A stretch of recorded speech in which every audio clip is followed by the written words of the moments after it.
I'm just a man who saw a need for change. Some call me Super Juju, but I think the real superheroes are the ground forces. Julius, your voice is your power. Use it for those who can't speak for themselves. I grew up in Seshego, Limpopo, a place where dreams often died before they could take flight. But my grandmother, oh, she was something else. She taught me to stand tall, to speak up. From an early age, I learned to raise my voice, to question, to challenge the status quo after white police harassed my mother. And speak I did. I rose through the ranks of the Youth League, full of fire and hope. It was here that I honed my skills, learned to rally the masses. We demand a voice for the youth. We demand economic freedom. For years, I watched our people struggle, their voices drowned out by the din of empty promises. The injustice was everywhere, in our streets, our schools, our workplaces. It was time for a change. It was during a rally in Maracana. The air was thick with tear gas and broken dreams. I saw workers, broken and bloodied, fighting for a living wage just to be silenced with the gun. This ends now. We need a new way. The violence at Maracana was a turning point. It showed us the true face of power. That's when we knew. We needed something new, something bold, something that would shake the very foundations of our nation. It was time to take a stand. And so, from the ashes of broken promises and shattered dreams, a new vision was born. The economic freedom fighters.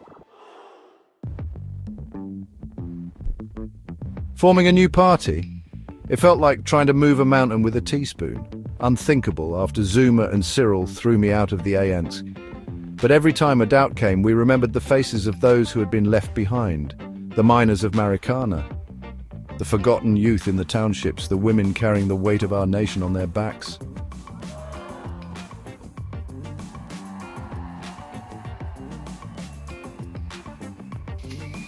Economic freedom in our lifetime. Freedom. We started small.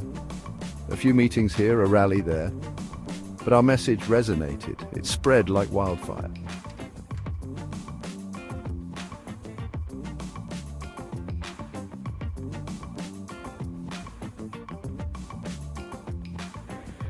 We faced threats, ridicule, even sabotage. The old guard was scared. Good. Change should be scary for those in power. There were nights we couldn't sleep, wondering if we was doing the right thing, if we had the resources to carry this burden. But then I'd remember my grandmother's words, "Your voice is your power," and I knew I had to keep going.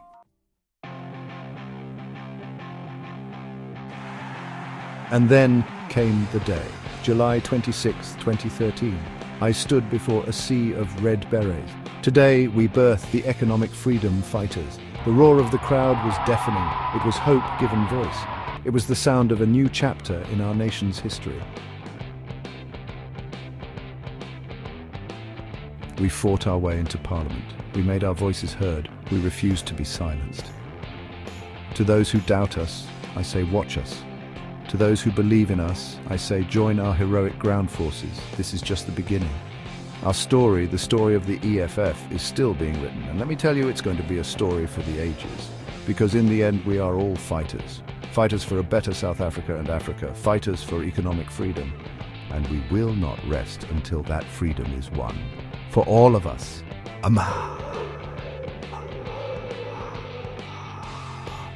Viva EFF.